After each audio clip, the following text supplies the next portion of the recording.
Close your eyes for a moment and picture a world where the wind isn't just wind, it's the breath of a god, where rivers aren't merely water but the tears of ancient deities, and where every mountain peak was once shaped by divine hands. This isn't just fantasy, it's the reality our ancestors lived in, a world where sacred landscapes were alive with myth, where gods weren't distant figures but artists who painted their stories directly onto the earth. Today, we're stepping into that world, uncovering how these breathtaking places became more than just scenery. They became living, breathing mythologies, woven into the very fabric of human belief. Think about the last time you stood in a forest and felt something deeper than awe, a whisper of something older, something sacred. That feeling isn't accidental. For thousands of years, cultures across the globe saw nature not as separate from the divine but as its masterpiece.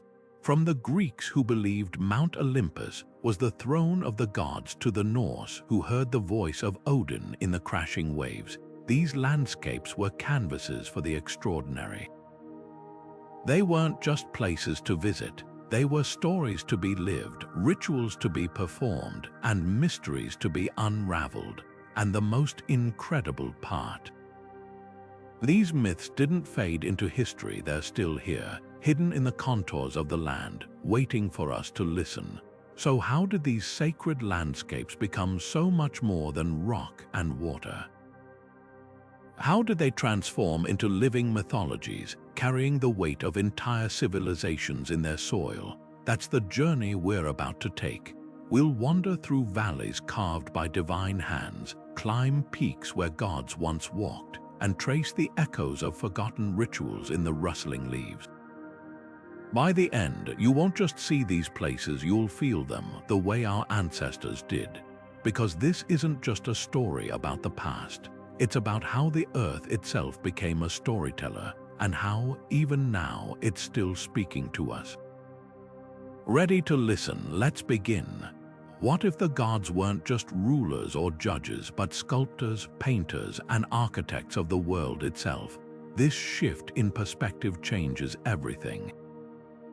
Picture Vishnu, the Hindu preserver, not as a distant figure on a throne, but as a hands-on artisan, spinning the cosmos into existence like clay on a potter's wheel. Each ridge of a mountain, every bend of a river, deliberately placed with the care of an artist perfecting their masterpiece. Or think of Hephaestus, the Greek god of craftsmanship, hammering molten rock into jagged peaks, his forges sparks igniting volcanoes.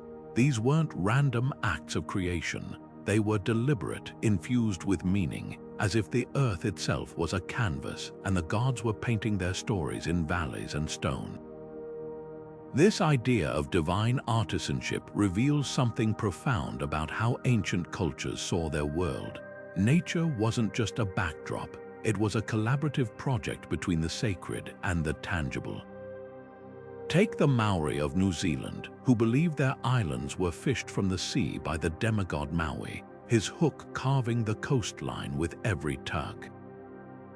Or the Navajo, for whom Spider-Woman didn't just teach weaving, she spun the very fabric of the universe, threading destiny into the mesas and canyons.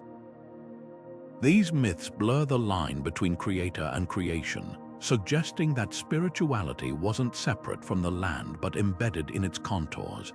And here's the fascinating twist: this worldview wasn't passive. People didn't just admire these divine artworks, they interacted with them. Pilgrimages to sacred rivers weren't just about worship, they were acts of stepping into a living story, where every rock might be a frozen giant from an old tale, every spring the tears of a goddess. Rituals performed at these sites weren't abstract, they were conversations with the artistry of the gods, a way to honor the hands that shaped the world.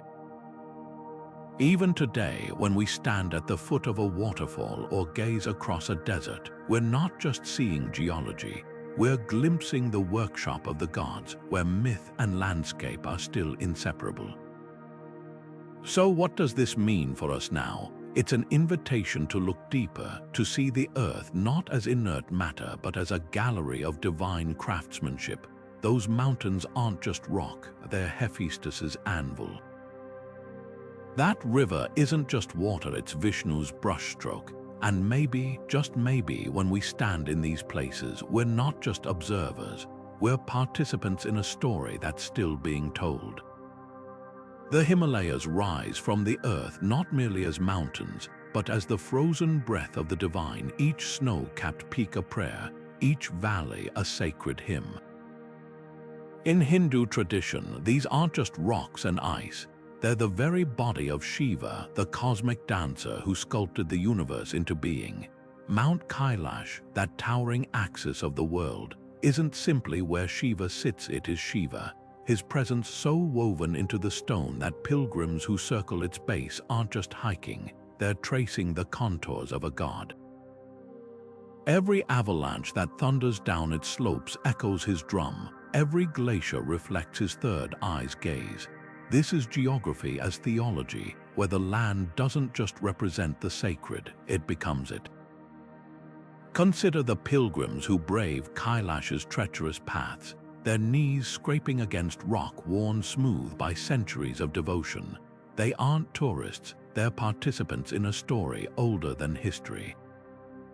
When they whisper prayers into the thin air, they're speaking directly to the mountain because to them, Shiva isn't on Kailash. Kailash is Shiva, his essence crystallized into ice and granite. The mountain's terrifying beauty mirrors his dual nature. Its serene peaks embody his stillness in meditation, while its avalanches roar like his destructive dance. Even the act of circumambulating the mountain isn't just ritual, it's a reenactment of the cosmos itself, mirroring the orbits of stars and the cycle of creation and dissolution. But here's what's truly astonishing. This belief isn't confined to ancient texts. Modern satellite images reveal something uncanny. Mount Kailash's four sheer faces align almost perfectly with the cardinal directions, as if deliberately carved. Science calls it erosion, devotees call it proof, and when sunlight strikes the summit at dawn, turning the snow into liquid gold, even skeptics pause.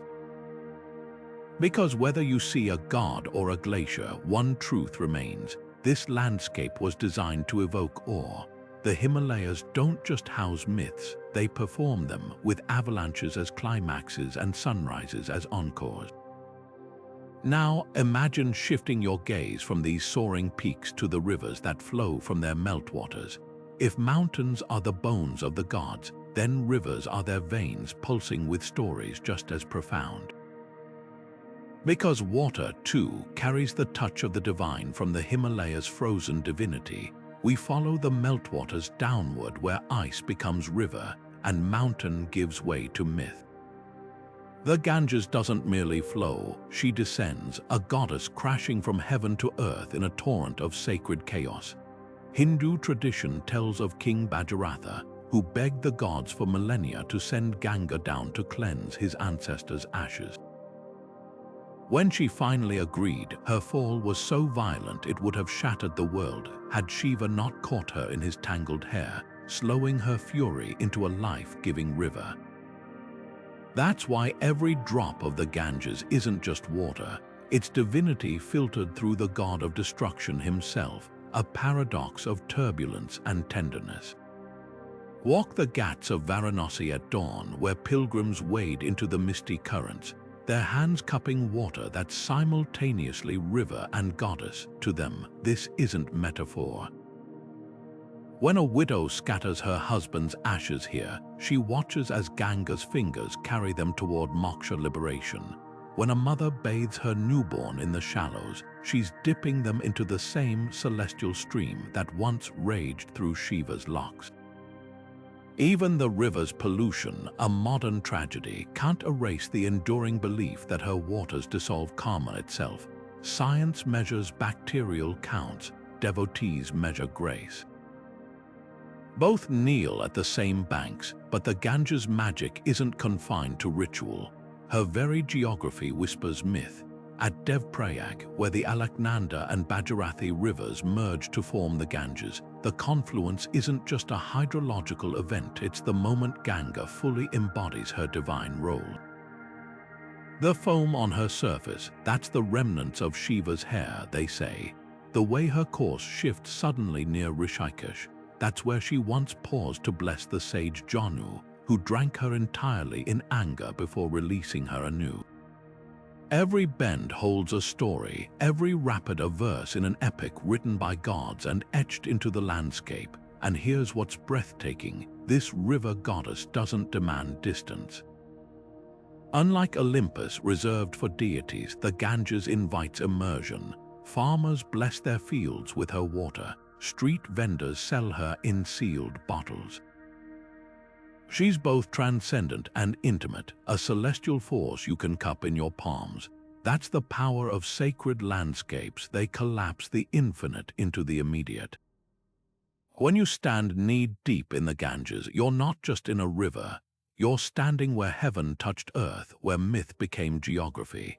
Now, follow the goddess's flow downstream, beyond the Ghats and into the emerald shadows where trees lean close, their leaves rustling with older secrets.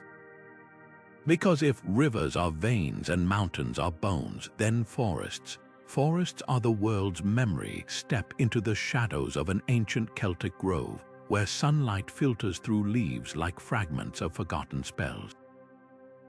Here, the air hums with more than bird song, it thrums with the presence of the divine. To the Celts, these weren't just clusters of trees, they were cathedrals without walls, where every oak stood as a pillar of the cosmos, every birch whispered prophecies, and the wind carried voices from the other world.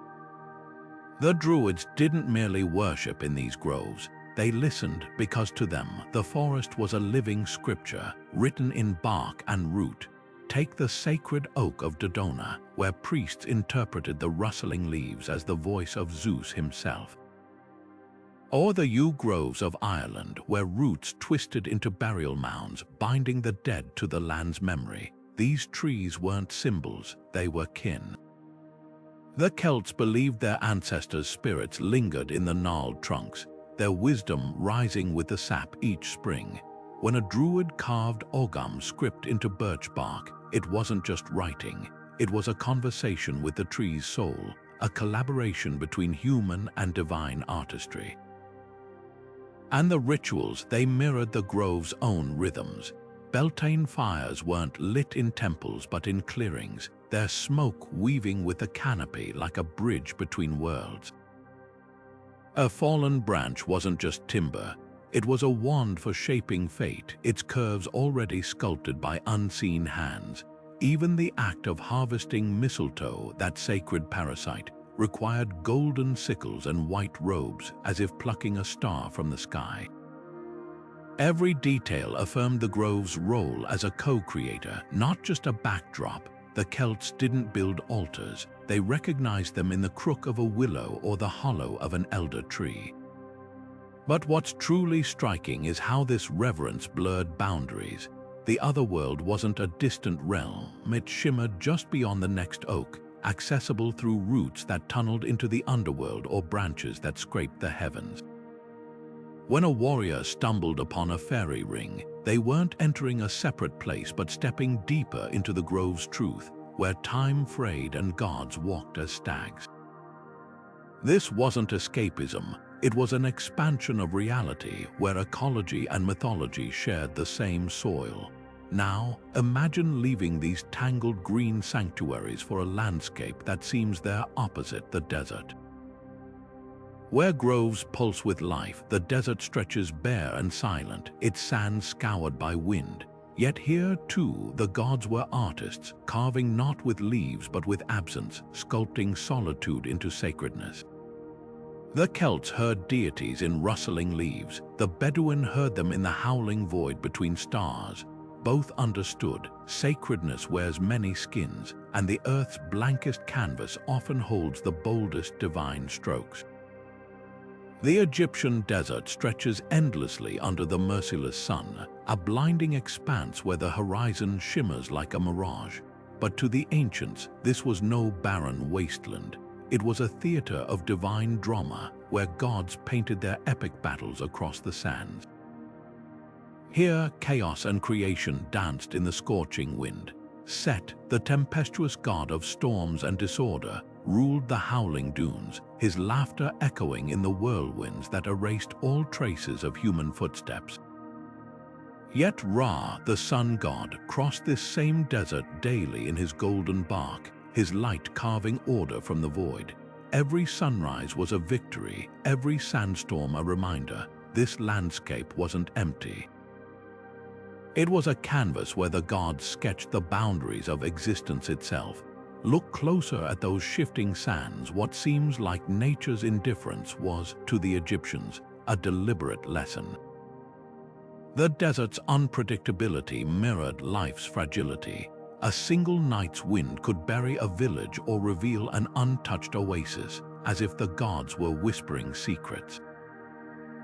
And oh, those oases, emerald jewels in the bronze wilderness, they weren't accidents but gifts from the goddess Tefnut, her tears pooling where she wept for her father Ra.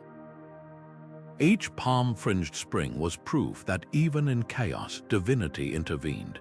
The desert didn't just test survival, it taught reverence, forcing humanity to read meaning in every grain of sand. Now picture the temple's Karnak, Abu Simbel, Edfu rising like islands of stone in this ocean of dust.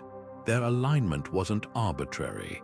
When the winter solstice light pierced the inner sanctum of Abu Simbel, illuminating Ramses Roman II seated beside Amun-Ra, it wasn't just astronomy. It was the gods threading time and space together, stitching the celestial to the earthly.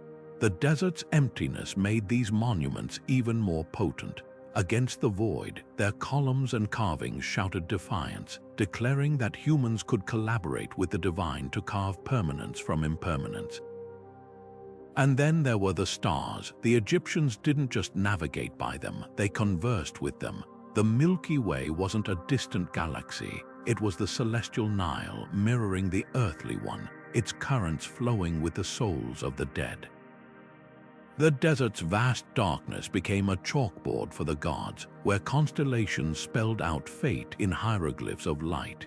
Even the silence was sacred. In the absence of city noise, the wind carried the voices of ancestors, and the crunch of sand underfoot echoed like the steps of Anubis leading the lost home. So what does this teach us? That myth doesn't flourish despite harsh landscapes, it thrives because of them. The desert's brutality forced the Egyptians to see divinity in scarcity, to find cosmic order in the very unpredictability that could kill them. It's a lesson etched in the sand. When survival hangs by a thread, humanity doesn't abandon meaning. It weaves it tighter, turning adversity into allegory and dunes into divine scripture. Now, let's trade this burning silence for the crash of waves. Because if the desert was a canvas of duality, then islands, those solitary landmasses ringed by endless ocean, were the gods' workshops where creation took shape in splendid isolation. The Aegean Sea sparkles under the Mediterranean sun, its waters hiding secrets in every wave, because these aren't just islands dotting the horizon. They're Poseidon's fingerprints, left behind when the god of the sea struck the earth with his trident in moments of fury or whimsy. Picture Delos, that tiny speck of land adrift in the waves until Zeus himself chained it to the ocean floor, transforming it into a cradle for the divine twins Apollo and Artemis. What was once a wandering rock became a sacred stage where sunlight first touched the gods of light and the hunt. This wasn't geography, it was mythology made tangible, a place where the boundary between earth and legend dissolved with every crashing wave. Sailors navigating these waters didn't just rely on stars, they steered by stories. To them, each island was a stanza in Poseidon's epic poem, Santorini's Crescent Cliffs. That was the rim of the god's colossal bowl, flung aside after a feast, the jagged spine of the Cyclades, the bones of giants he'd drowned in his rage. Even the sea's notorious storms weren't merely weather. They were the god's moods, his laughter rolling in the swell, his tantrums capsizing ships. The Aegean wasn't a passive expanse of water. It was Poseidon's workshop, where he sculpted land with the same caprice an artist might reshape clay. And every island bore the marks of his process, some shores smoothed by his patience, others shattered by his wrath. But the true magic of these islands lies in their duality. They were both sanctuary and trap, gifts and punishments. Take the cursed island of Lemnos, where Hephaestus was cast down by Hera, only to forge divine weapons in its volcanic fires. Or the Sirens' rocky outcrops, luring sailors to their doom with songs as sweet as the coastline was cruel. Poseidon didn't just create landscapes, he wove moral lessons into their very soil. A calm cove might reward piety, while a sudden squall could punish hubris, the sea itself serving as judge and jury. This wasn't mythology imposed upon nature, it was nature as mythology, a dynamic scripture written in salt and stone. Now dive beneath the surface, literally, where the god's artistry took stranger forms. Submerged volcanoes became his forges, their eruptions his hammer strikes. Coral reefs, those were his mosaics, assembled over centuries. Even the sea caves, their mouths yawning darkly beneath cliffs, weren't accidents. They were portals to his realm, where nymphs whispered secrets and the walls glittered with bioluminescent constellations, as if the night sky had been pressed into stone.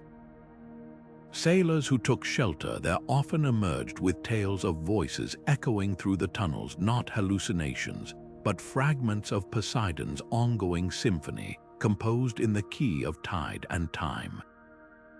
And so the Greek islands stand today not as relics, but as active participants in their own myths. When a cliff crumbles into the sea, it's not erosion, it's Poseidon reclaiming his materials. When a new volcanic island bubbles up from the depths, like Santorini's infant knee Kameni, it's not geology, it's the god sketching a fresh draft. The myths didn't explain these landscapes, they collaborated with them, each shaping the other in an endless dance. That's why stepping onto a Greek island still feels like crossing a threshold, not just into another place, but into another story, one where the sea's voice still murmurs of tridents and tempests. Now, let's leave the sunlit waves for deeper shadows, because if islands were Poseidon's sculptures, then caves were the god's hidden studios, where creation unfolded far from mortal eyes. Deep beneath the surface, where sunlight never reaches, the earth holds its oldest secrets in vaults of stone. Caves weren't just shelters to our ancestors, they were sacred wombs, places where the gods themselves labored in darkness to birth worlds. Think of Ginnungagap, that yawning void in Norse mythology where frost and fire collided to sculpt Ymir, the first giant. This wasn't an empty space, it was a divine workshop where the raw materials of existence swirled like clay in a potter's hands. The Norse didn't imagine creation happening in broad daylight. It unfolded in the echoing depths, where the drip of water counted time like a celestial metronome. Now journey to the Himalayas heart, where the Amarnath cave hides its icy stalagmite, shimmering like a frozen tear. Hindus believe this isn't just ice, it's Shiva's lingam, formed when the god chose this hidden chamber to whisper the secret of eternal life to his consort Parvati. Every year, pilgrims trek through treacherous passes to stand before it, their breath fogging in the subterranean cold. Why risk such a journey? Because caves like Amarnath aren't merely locations, they're thresholds. The darkness strips away distraction, forcing seekers to confront the raw pulse of creation, the same pulse that once stirred in Ginnungagap's gloom. But here's what's mesmerizing. Across continents, caves mirrored this duality of danger and revelation. The Maya descended into Belize Acton Tunashil Muknal, where skeletal remains still lie amid shattered pottery offerings to the rain god Chok, who was believed to dwell in the cave's watery veins. In Greece, the Oracle of Delphi first received her visions in the Corinthian cave, its walls stained with the smoke of ancient divinations. Even Plato used a cave as his grand metaphor for enlightenment, its shadows playing tricks on prisoners until they dared to turn toward the light. These weren't coincidences. Darkness, it seems, was the gods' preferred studio, a place where formlessness could become form, where chaos could be kneaded into meaning. And the rituals, they honored this creative process. Tibetan Buddhists still spin prayer wheels in Himalayan caves, their mantras vibrating against stone that's witnessed millennia of meditation. The Aboriginal peoples of Australia trace their Dreamtime ancestors' journeys through caverns adorned with handprints older than pyramids. When Native American tribes held vision quests in caves, they weren't just seeking solitude, they were returning to the womb of the earth where the veil between worlds grew thin. These practices reveal a universal truth: creation isn't always loud. Sometimes it's the quiet drip of water carving limestone over centuries, or the silent moment before a revelation cracks open the mind like a seed in fertile soil. So next time you stand at a cave's mouth, feeling the cool breath of the underworld on your face, remember, you're not just stepping into a hole in the ground. You're entering the original artist's studio where the gods worked in shadow, sculpting destiny from the raw materials of the earth. And if you listen closely, past the echo of your own footsteps, you might just hear the whisper of tools still shaping the world, one stalactite, one myth, one heartbeat at a time. Now tilt your head back and let your gaze climb the cave's walls upward, past the jagged ceiling, beyond the mountain's peak, because the gods didn't stop their artistry at the earth's crust. They painted the skies with storms, wove constellations into stories, and turned the very air into a canvas of divine drama. The heavens, too, were a landscape waiting to be mythologized. The sky was never just empty space. It was the gods' grandest studio, where they worked in strokes of lightning and swirls of stardust. Picture Zeus on stormy nights, his fingers sketching jagged bolts across the blackness, each flash illuminating the heavens like a divine spotlight. Or Indra, the Hindu king of gods, flinging his rainbow bridge between earth and paradise after monsoons, its colors shimmering with the promise of connection. These weren't random acts of weather, they were performances, deliberate and dramatic, as if the atmosphere itself was a stage for celestial storytelling. Ancient cultures didn't just observe the sky, they read it. The Maori saw the Milky Way as the hull of their ancestors' canoe, forever sailing the night. The Norse glimpsed the fire giants of Muspelheim in the auroras, their luminous robes flickering above the snow. Even eclipses were more than astronomical events. They were moments when the gods paused the usual order to remind mortals of their presence. In China, the sun and moon weren't merely celestial bodies. They were lovers, chased by a celestial dragon whose hunger caused the darkness. Every culture had its own lexicon written in clouds and constellations, turning meteorology into mythology. But the sky's artistry wasn't passive. It demanded participation. Farmers timed planting by the Pleiades' rise, sailors navigated by Orion's belt, and priests decoded omens in the flight patterns of birds. The heavens weren't a distant gallery, they were an interactive masterpiece where human lives intertwined with divine brushstrokes. When the Inca watched the sun's solstice shadow creep across Machu Picchu's sacred stones, they weren't just marking time, they were witnessing Inti, the sun god, aligning the world anew. The sky's movements became rituals, its rhythms a liturgy whispered in sunlight and storm. And then there were the stars, not just pinpricks of light, but the gods' own signatures. The Greeks traced heroes and beasts in their constellations, while Aboriginal Australians saw emu spirits and ancestral hunters woven into the dark. The Maya tracked Venus with such precision they predicted its cycles centuries ahead, believing its appearances were the war god Kukulkan signaling times of conquest or peace. Even the pole star wasn't just a navigational tool. To the Mongols, it was the golden nail tethering the heavens to the cosmic tree, its constancy a promise of order in the chaos. This celestial theater still enchants us today. When we gasp at a meteor shower or marvel at a double rainbow, we're not so far from our ancestors who saw gods at play. The difference, they recognized the sky as a living collaboration where every gust of wind carried intention and every sunset was a curtain call. The gods didn't just make the sky, they inhabited it, turning atmosphere into art and weather into worship. Now, lower your gaze from the clouds to the earth's furred and feathered inhabitants, because if the sky was the gods' canvas, then animals were their brushes, their messengers, and sometimes their very disguises. From the eagle that carried Zeus's thunderbolts to the coyote who shaped Navajo landscapes with trickster laughter, creatures great and small were more than bystanders. They were co-creators, threading the divine into the dirt and grass.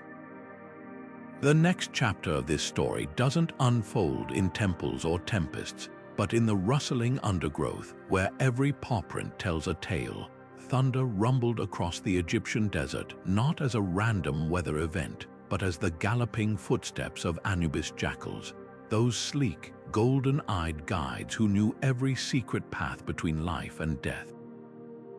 The ancient Egyptians didn't just associate these animals with the god.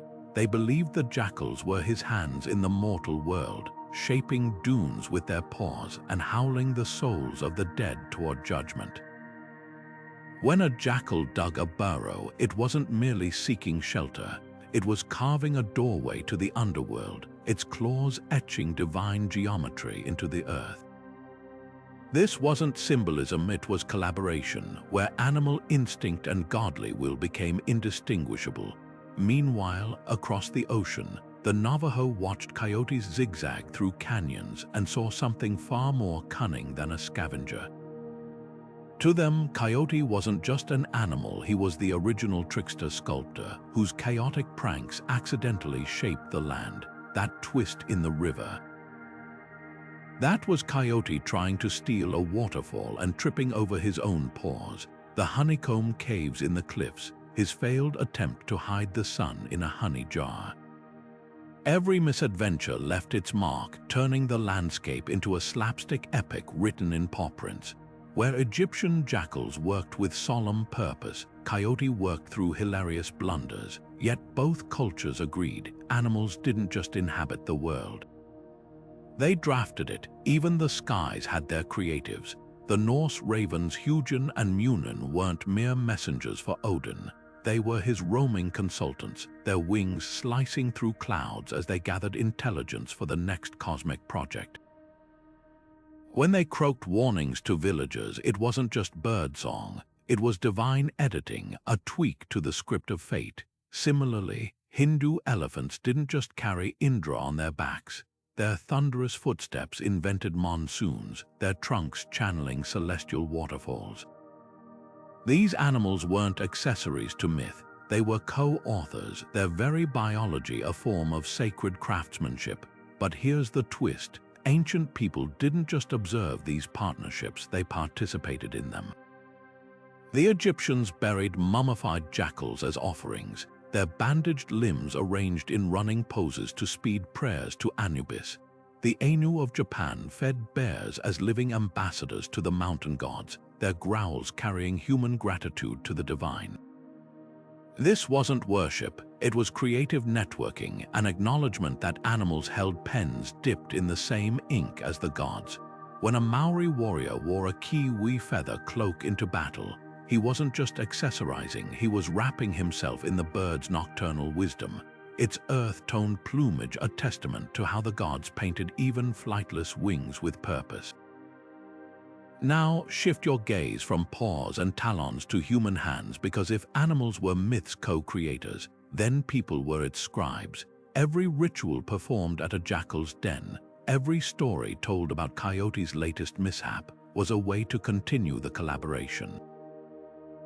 When shamans donned antler headdresses or dancers mimicked heron migrations, they weren't just mimicking nature, they were picking up the tools the animals had laid down, adding new verses to an eternal epic.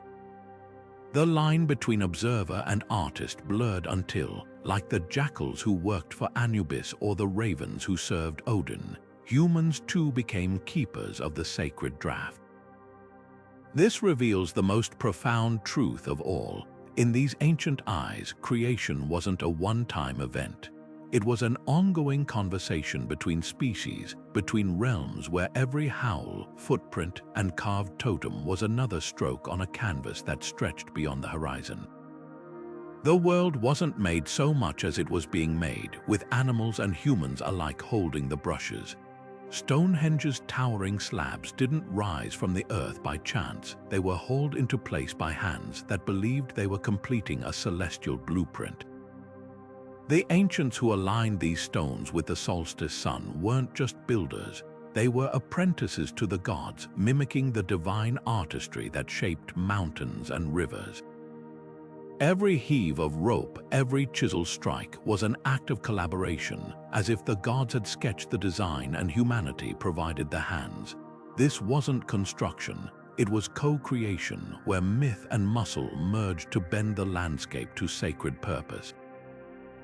Consider the Pueblo people of the American Southwest, who didn't just inhabit their mesas, they conversed with them. Their cliffside dwellings weren't randomly placed. They nestled into alcoves like prayers lodged in the earth's crevices. When they painted spirals on canyon walls, they weren't merely decorating rock. They were adding verses to a story the wind had started. Rituals to feed the land with cornmeal or song weren't superstitions. They were upkeep for a living canvas, a way to honor their role as stewards of a masterpiece they'd inherited. The land spoke in droughts and harvests, and they answered with ceremony, sustaining a dialogue older than written word. Even Mount Rushmore, for all its modern controversy, echoes this ancient impulse. Gutzon Borglum didn't just carve presidents into granite, he wrestled with the mountain as Jacob wrestled the angel, demanding it reveal the divine spark in human achievement. The Lakota, who revered those same black hills as the heart of their creation stories, understood this instinct well. To shape land is to argue with gods, to assert that humanity too has a voice in the myth. What's breathtaking is how this partnership transcended time and culture. The Buddhist monks who built Tiger's Nest Monastery in Bhutan didn't conquer the cliff, they danced with it, their wooden beams clinging to the rock like vines. The Maori who carved meeting houses from living trees treated each chip of wood as a collaboration with Tain, god of the forest. From Egypt's pyramids to Peru's Nazca lines, humanity's monuments were never just tributes, they were responses, as if the gods had posed a question in the form of a mountain or desert, and people answered with stone and story. This reciprocity reveals a radical truth. Our ancestors didn't see themselves as separate from nature's artistry, but as participants in it. When a Shinto priest tends a shrine's sacred tree, he's not preserving a relic, he's keeping alive a conversation begun by the kami spirits who first shaped its roots. Modern ecology talks of ecosystems. Ancient myth saw story systems, where every act of building or planting was a stitch in a tapestry woven jointly by human and divine hands. Today, as we face climate crises and vanishing species, this ancient world isn't just poetic, it's urgent. What if we stopped seeing the earth as a resource to exploit and remembered it as a co-author? Those solstice alignments at Stonehenge, those cornmeal offerings in Pueblo fields, they weren't about controlling nature, but sustaining a relationship. The gods may have moved from mountain peaks to metaphor, but the land still whispers their lessons. Creation was never meant to be a solo act. Now, trace these whispers into the present, where myth doesn't live in ruins but in the pulse of modern cities and the quiet of protected forests. Because the dialogue between humanity and the sacred landscape didn't end, it simply changed keys, adapting to new tongues and technologies while keeping its timeless rhythm.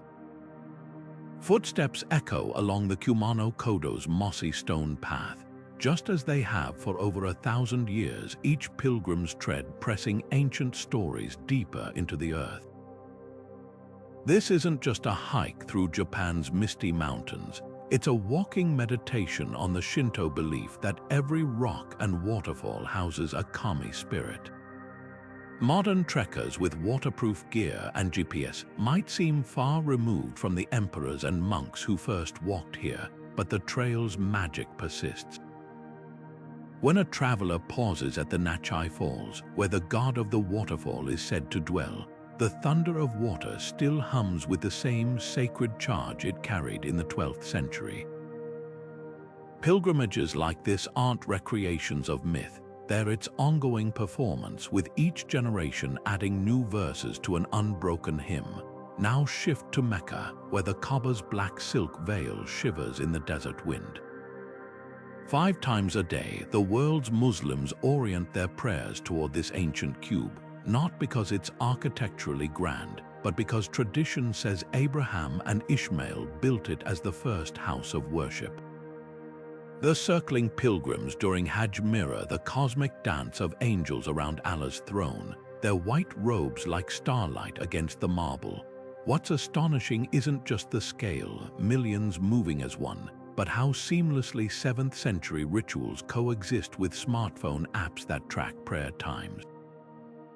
The mythology here isn't frozen in time. It breathes through airport logistics and biodegradable ihram clothing, proving devotion can evolve without losing its soul.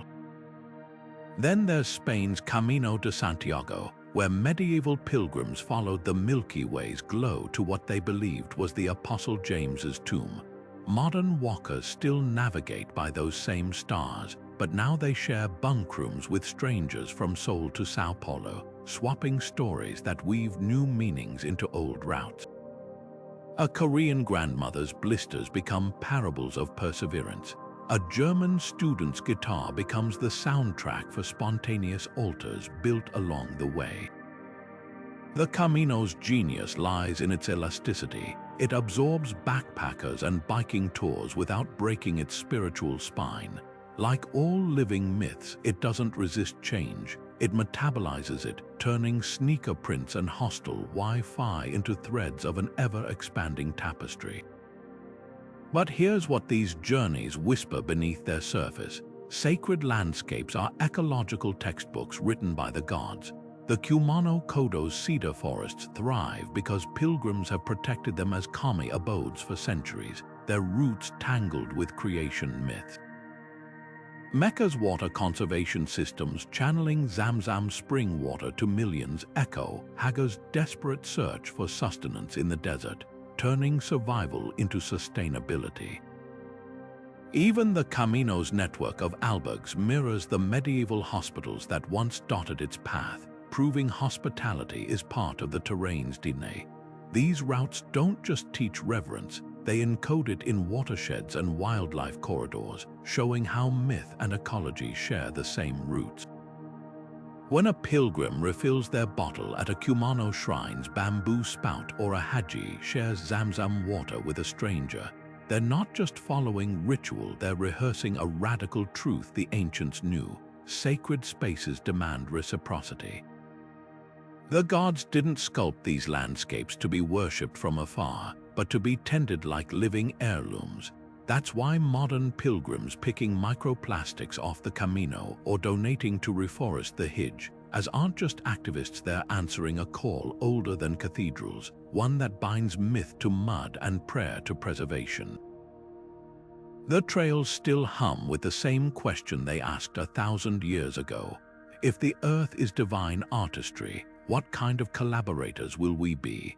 The Maori didn't just walk through forests, they greeted them as living ancestors, their roots tangled with the bones of those who came before. This wasn't poetry, it was policy. When they declared a stretch of trees tapu sacred, it wasn't merely spiritual, it was an ecological contract. By seeing the forest as family, they ensured its protection across generations, felling only what was needed and replanting with ceremonial care. Modern conservationists call this sustainable forestry. The Maori called it Wakapapa, the unbroken chain linking humans to the natural world. Their myths didn't just describe creation, they prescribed responsibility, turning every berry and bird into a relative to be honored, not harvested. Now, wade into the Amazon, where the rivers pulse like veins through the earth's skin. Indigenous tribes here didn't view waterways as resources to dam or divert, but as the lifeblood of Pachamama, the mother goddess whose body was the landscape. Poison the river and you poisoned her blood, overfish and you starved her children. These weren't abstract metaphors, they were survival codes, etched into rituals like the Yoku Mama ceremony, where shamans sang to the water spirits before taking even a single fish. Compare this to today's industrial fisheries, where trawlers scrape riverbeds barren not out of malice, but from a severed connection to the mythic truth: rivers aren't pipelines. They're lifelines. What's striking is how these ancient narratives anticipated modern ecology's toughest lessons. Long before scientists coined biodiversity, Hawaiian kupuna elders spoke of ahupu, our mountain-to-ocean land divisions where each zone, from cloud forests to coral reefs, was understood as interdependent. Strip the uplands of trees and the silt would choke the fish ponds below. It was systems thinking woven into sacred geography, where myths acted as mnemonics for balance. The Greek tale of Artisanship, cursed with insatiable hunger after felling Demeter's sacred grove, wasn't just a morality play, it was a warning about deforestation's consequences, wrapped in divine retribution. But here's the urgent truth these traditions whisper: sustainability falters when stripped of awe. Modern environmentalism often frames nature's protection in terms of guilt or utility: carbon quotas, ecosystem services. Sacred landscapes offer a fiercer, more radiant logic. What if we treated rivers as gods and forests as cathedrals? Bhutan's constitution, which mandates that 60% of the country remain forested, doesn't just cite climate data, it enshrines Buddhist reverence for all sentient beings. Costa Rica's reforestation boom didn't start with policy papers, but with La Llorona legends that cast trees as witnesses to ancestral grief. These aren't quaint fables, they're psychological levers, turning ecological duty into sacred covenant. The Hopi prophecy of Koyaanisqatsi, life out of balance, predicted our crises not as doom but as invitation. Their rituals, like the Pawamu ceremony where children sprout beans in winter, weren't just agriculture, they were rehearsals for reciprocity. When drought came, they didn't blame the gods, they asked what they'd failed to repay. This shift from entitlement to dialogue is the gift sacred landscapes offer our fractured age, a chance to relearn the earth not as landlord but as co-creator. The Maori's tapu, the Amazon's yoku mama, Hawaii's ahupu, these weren't just survival strategies, they were love letters to a living world written in the language of myth. Now turn from forests and rivers to the monuments humanity built in their image, because if nature was the gods' first canvas, then temples and cathedrals were our reply, etched with the same sacred geometry. From Angkor Wat's moats mirroring the cosmic ocean to Gothic spires reaching like roots into heaven, architecture became the bridge between earthly and divine landscapes. Temples didn't just stand on the earth, they reimagined it, compressing cosmic order into pillars and prayer halls. Angkor Wat's 5 towers didn't merely mimic Mount Meru, they became it. their sandstone peaks channeling the Hindu axis Mundi's energy into Cambodia's jungles. Every moat circling the complex mirrored the celestial oceans of myth, turning a king's ambition into a divine echo. Meanwhile, across continents, Gothic cathedrals stretched their ribbed vaults like roots into heaven, their stained glass filtering sunlight into sacred narratives. Chartres' labyrinth wasn't just a floor pattern, it was a pilgrimage in miniature, compressing the Camino's journey into 40 feet of stone. These architects weren't builders, they were translators, decoding the gods' landscapes into mortar and metaphor. Now step inside these spaces not with your feet, but with your ears. The same cultures that sculpted sacred mountains into temples also composed their soundtracks. Gregorian chant wasn't just music, it was architecture in vibration, its harmonies calculated to resonate with cathedral acoustics, bouncing off rose windows like light-given voice. Hindu temples embedded Nada Brahma, sound as divine, into their very walls, with pillars that hummed specific frequencies when struck, turning rituals into live concerts for the gods. The Maya went further, designing their pyramids as sonic amplifiers. Clap at Chichen Itza's base, and the echo returns as the chirp of the Quetzal bird, a feathered serpent's voice woven into stone. But why invest such genius in sound? Because sacred spaces knew a secret science. Vibration alters consciousness.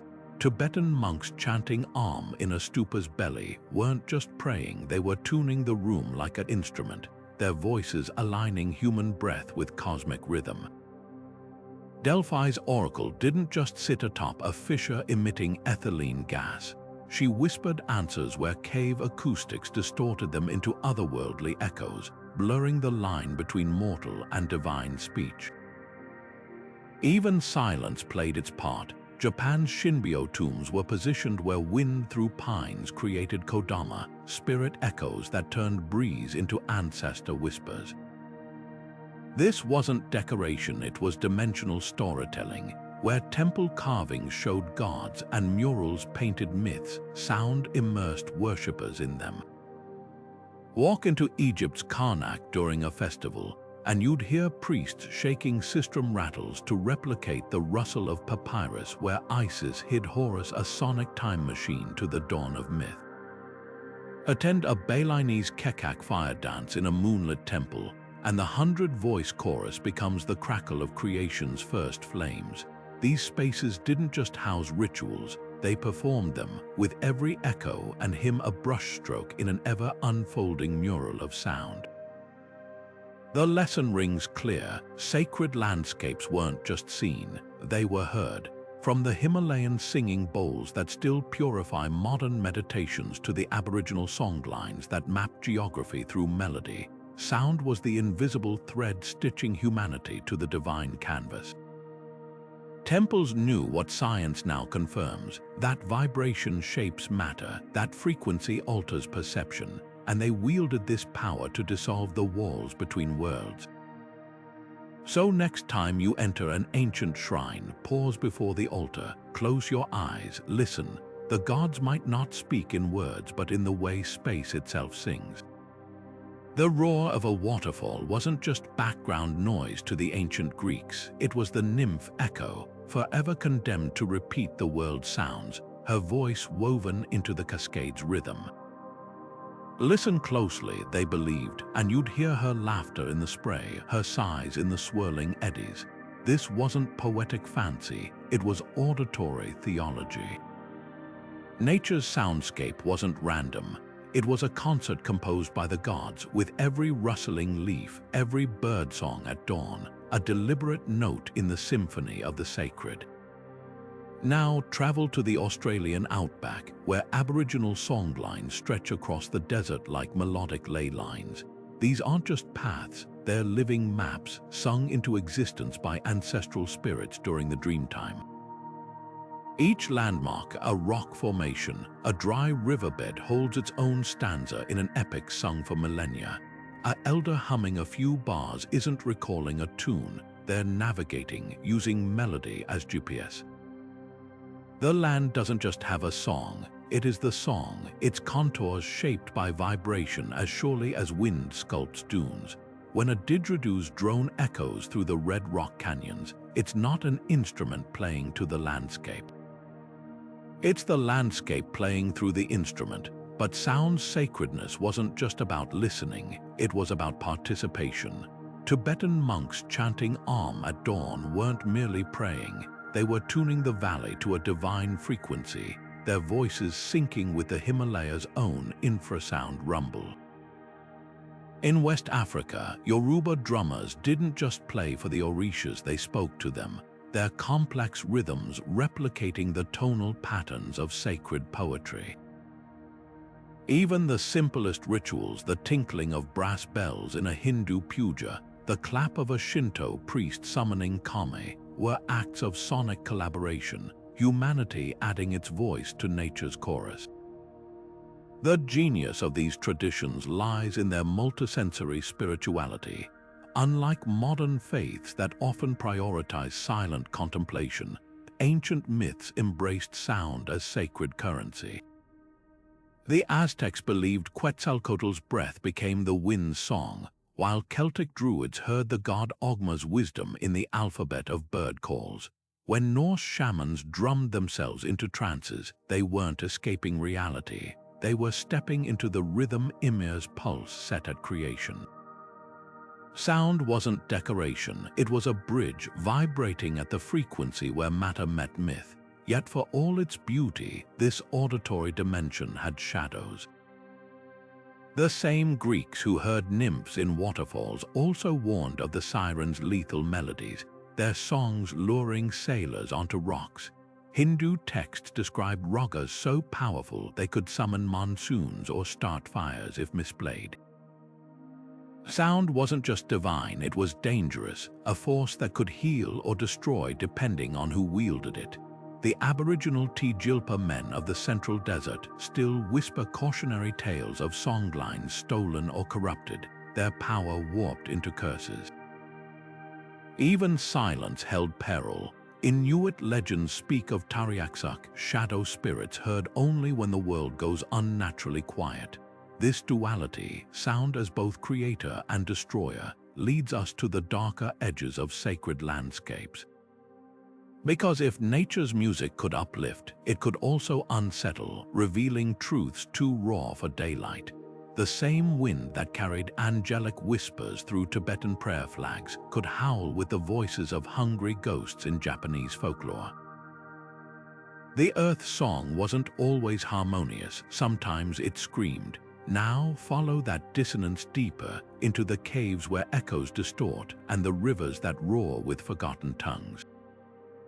Because sacred landscapes weren't just stages for light and melody, they were also canvases for the divine's darker brushstrokes, where gods painted in storms and shadows as readily as sunlight. The Sahara wasn't always a sea of sand. It was once a lush savanna, its rivers thick with hippos and its plains dotted with acacia groves. But ancient Egyptian texts whisper that the gods withdrew their favor, turning the land to dust as punishment for human arrogance. The desert's advance wasn't just climate change, it was divine retribution, the artistry of the earth deliberately unraveled.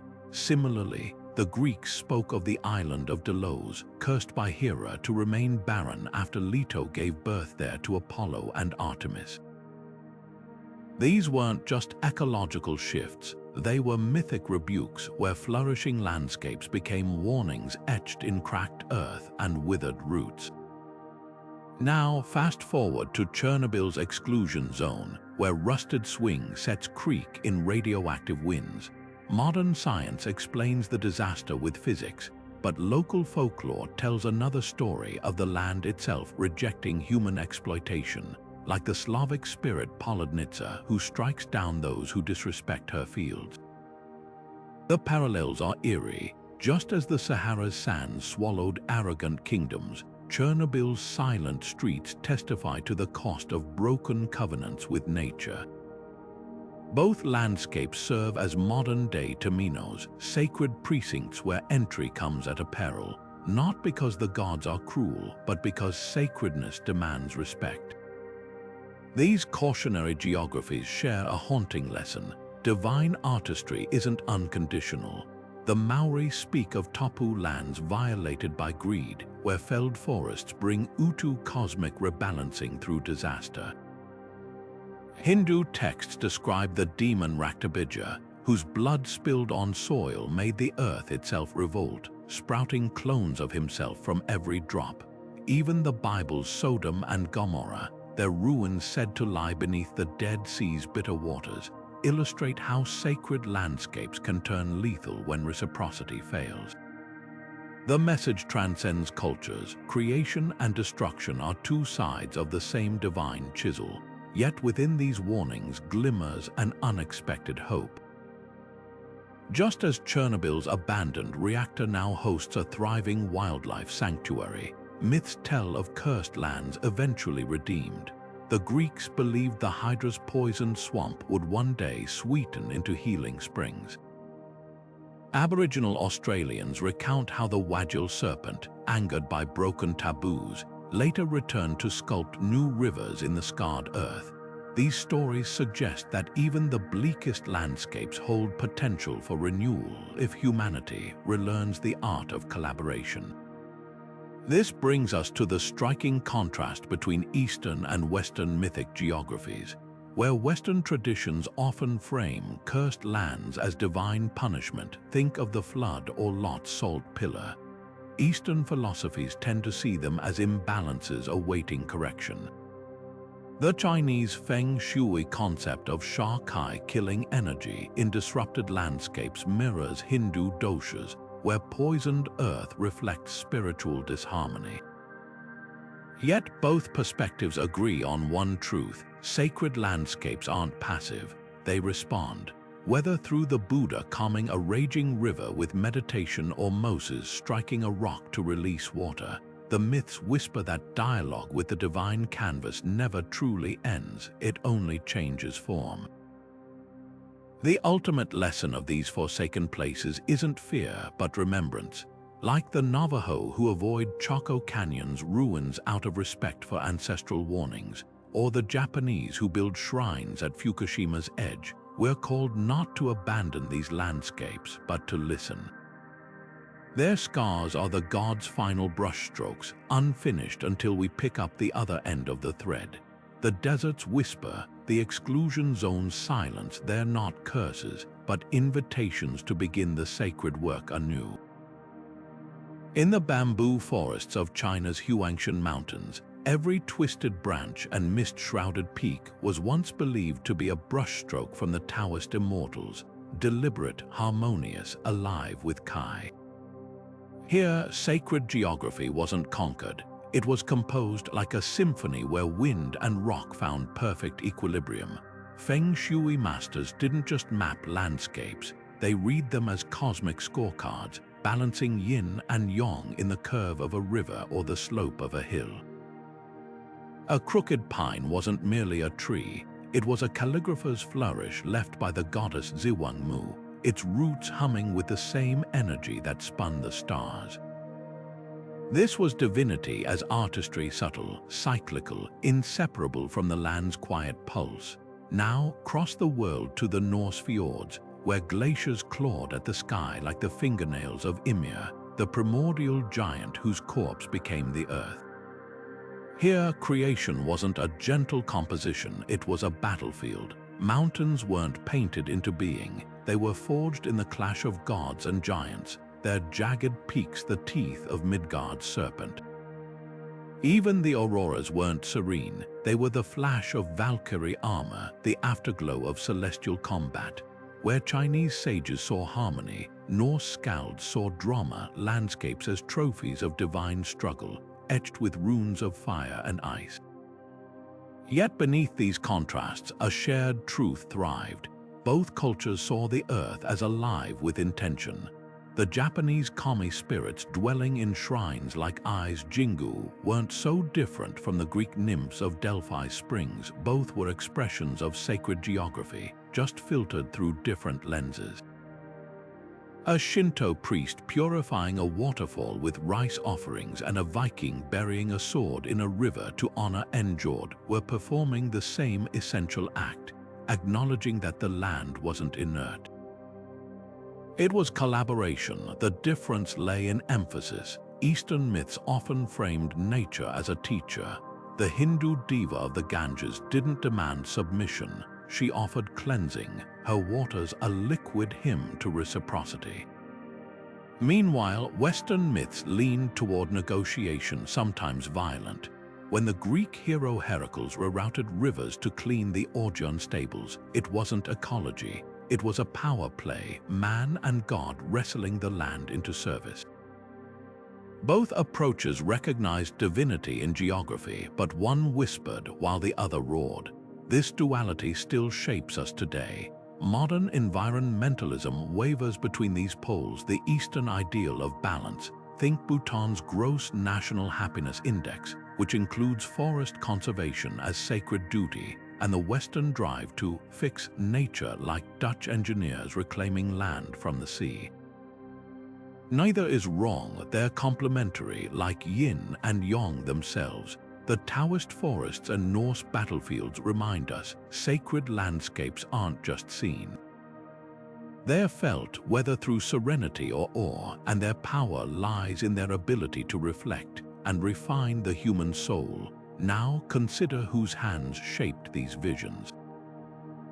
Because if landscapes are divine artistry, then gender is the often overlooked palette, the hues of masculine and feminine that colored how myths took form. From the nurturing embrace of Gaia to the warrior strokes of Thor's hammer, creation wore many faces. Demeter didn't just watch over the harvest, her fingers were the first to split the earth, coaxing wheat from dirt like a potter pulling clay from the wheel. Every furrow in a Greek field was her fingerprint, every vine's curl her handwriting. Meanwhile, high in the Andes, Pachamama wasn't merely a goddess of the land, she was the land, her ribs forming mountain ranges, her breath warming the soil where quinoa sprouted. These weren't passive fertility symbols, they were divine landscapers, their bodies and wills shaping the very terrain that fed empires. The sacred feminine didn't just inhabit nature, she architected it, weaving sustenance into geography with the precision of a master artisan. Consider the Nile's annual flood, which Egyptians didn't attribute to random weather but to the tears of Isis mourning Osiris. Her grief wasn't destructive, it was generative, the salt water mingling with silt to create the richest soil in the ancient world. Similarly, the Hawaiian volcano goddess Pele didn't just erupt, she rearranged, her lava flows sculpting new islands while her fiery hair became ohia letua flowers. Even destruction served creation. When the Celtic goddess Danu's rivers overflowed, they didn't drown villages, they baptized them, leaving behind loam thick enough to birth oak groves. These goddesses worked in cycles, not conquests, their artistry measured in seasons rather than monuments. What's radical about these myths is their inversion of power. While male gods often shaped landscapes through dominance, Indra slaying the drought serpent Vritra, or Marduk carving the world from Tiamat's corpse, goddesses like Demeter and Pachamama worked through intimacy. The Yoruba river goddess Oshun didn't conquer her waters, she seduced them, her golden hips swaying currents into fertile oxbows. The Inuit sea goddess Sedna's severed fingers became seals and whales not through battle, but transformation, pain recycled into abundance. This wasn't just spirituality, it was an ancient blueprint for sustainability where stewardship trumped domination. Modern artists and environmentalists are rediscovering this blueprint. Land artists like Ana Mendieta press their bodies into mud, echoing Pachamama's imprint on the Andes. Architects design rooftop gardens as urban Demeters, turning concrete into loam. Even climate activists frame their work in feminine terms, not as conquering carbon, but as midwifing a new relationship with the earth. These aren't metaphors, they're mythic resurgences, proof that goddess stories were never just tales. They were technologies for living lightly on a divine canvas. The lesson hums beneath today's creative revolutions. When we honor goddesses as landscape artists, we don't just diversify mythology. We reclaim a vision of nature as collaborator, not commodity. Every organic farm revives Demeter's covenant. Every bewildered river remembers Oshun's laughter. The earth's beauty wasn't meant to be owned. It was meant to be co-created with the same reverence those ancient women brought to their looms and hearths. Perhaps that's the most enduring artwork of all. A world where human hands don't impose but converse, leaving space for the goddess's next brushstroke. Middle-earth's misty mountains don't just tower over Frodo's journey. They breathe with the same ancient presence as Olympus or Kailash. Tolkien didn't invent landscapes. He consecrated them, weaving Norse sagas and Celtic lore into every valley and river. When the elves of Lothlorien whisper to Malorn trees, it's not fantasy, it's Shinto kami reverence dressed in elvish robes, a reminder that sacred geography never really left us. It just found new parchment. Now, step into Studio Ghibli's animated forests, where Miyazaki's Kodama spirits bob like lanterns in the undergrowth. These aren't cute decorations, they're modern yokai, Japan's ancient belief that every grove hums with consciousness. Princess Mononoke's great forest spirit, part deer, part god, its footsteps blooming and decaying life in real time, doesn't just mirror Shinto animism, it revives it for children clutching popcorn in darkened theaters. The genius lies in how these films make the sacred playful. A bathhouse for spirits becomes as relatable as a summer festival, a floating castle as tangible as childhood daydreams. But the real revelation, video games turning controllers into prayer beads. In The Legend of Zelda, scaling Death Mountain isn't just a quest, it's a pilgrimage. The Goron elders chanting creation myths as lava bubbles below. Shadow of the Colossus's forbidden land feels tapu, its crumbling temples humming with the same taboo energy as unmarked Maori burial grounds. Even Red Dead Redemption 2 hidden caves, where spectral deer appear at dawn, channel the Celtic belief that certain rocks are thin places between worlds. Players don't just complete objectives, they experience awe, their joystick movements echoing the circumambulation of Mount Kailash. What unites Tolkien's maps, Miyazaki's watercolors, and digital realms is their lived-in sacredness. These aren't backdrops, they're collaborators. The Ents' march on Isengard mirrors the Maoris' Kaishiakitanga guardianship of forests. Spirited Away's polluted river spirit, choked with trash, could be a scene from Hindu devotees pleading with Ganga to forgive modern pollution. The continuity is startling. Whether through ink or pixels, we're still building bridges between the mundane and the mythic, because the human psyche craves landscapes that mean more than they measure.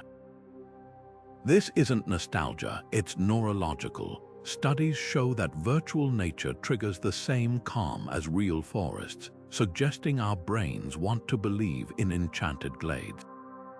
Game designers leverage this using biophilic design, curved paths that mimic sacred groves, soundtracks with subliminal monastic chants. When Skyrim players pause to watch the auroras over High Hrothgar, they're not just admiring graphics, they're feeling what Norse skalds felt beneath the real Northeljoes.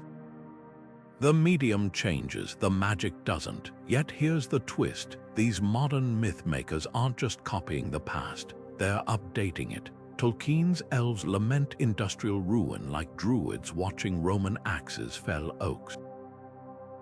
Miyazaki's Nausicaa wraps Buddhist interconnectedness in post-apocalyptic sci-fi. Even Horizon Zero Dawn's robotic dinosaurs grazing in cathedral-like ruins ask, if our ancestors saw gods in storms, what deities might future humans conjure from silicon and solar flares? The answer whispers through every pixelated forest and inked mountain range. That sacred geography isn't about the when, it's about the why. Now, peel back the curtain from art to anthropology, where scientists scan brainwaves and soil samples, hunting the roots of why certain landscapes feel holy. Because whether carved in stone or rendered in VR, the pull is the same, and the reason might lie in the wiring of our cells. A tsunami doesn't just flood coastlines, it rewrites memory. When the volcanic island of Thera exploded in 1600 BCE, the blast was so colossal it vaporized an entire Minoan city, sending 100-foot waves crashing across the Aegean. Centuries later, Plato would describe a sophisticated island kingdom swallowed by the sea in a single day. Atlantis. Coincidence? Geomythologists think not. They trace the bones of legend buried in sediment layers and fault lines, revealing how disasters birthed deities. The same eruptions that painted Santorini's cliffs in fiery hues might have forged Poseidon's trident in human imagination, transforming geothermal fury into divine wrath.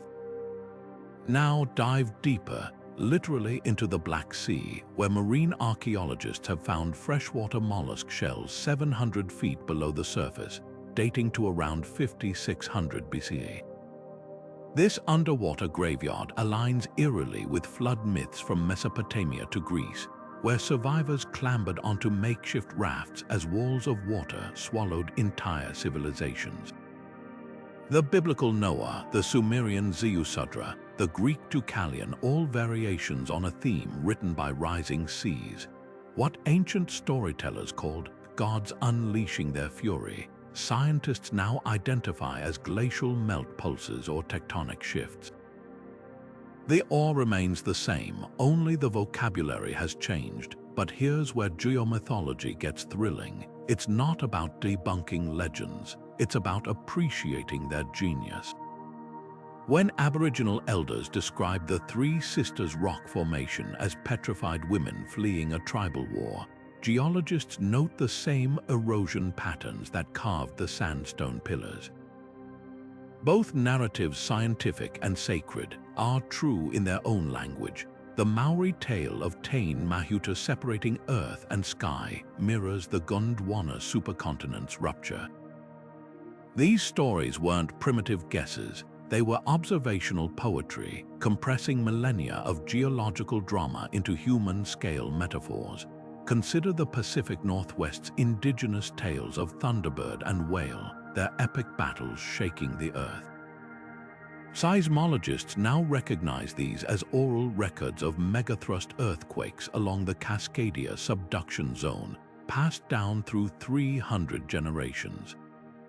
Or the Icelandic saga's warning of fire giants beneath Hekla volcano, a metaphor for magma chambers that modern LiDAR scans confirm.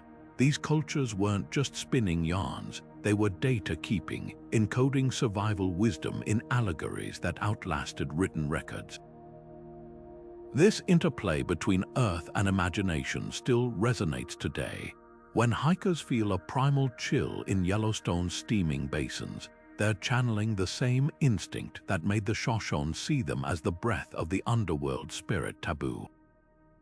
A geologist might explain geothermal vents, but the wonder remains. Sacred landscapes challenge us to hold both truths. That Old Faithful is a predictable hydrothermal feature, and also, somehow, a prayer made visible. So the next time you stand on a windswept cliff or trace fossilized ripples in ancient stone, ask yourself, what cataclysms might your ancestors have witnessed here?